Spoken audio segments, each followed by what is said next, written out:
Evening or afternoon. This is going to be the New Haven tambour number 50 from circa 1924, striking 4 o'clock. I'll back up where you can see the whole thing. Well, maybe. Nice wide tambour.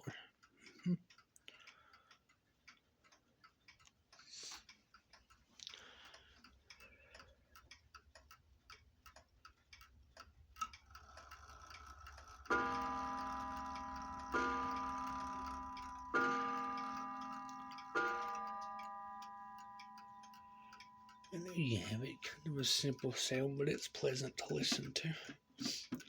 Glass likes to rattle no matter what I think that'll do it. I hope. But yeah, I shined up the bezel on this a little bit with some baking soda and lemon. It did a pretty nice job. As you can tell, this one is, shall I say, plain, but I like it.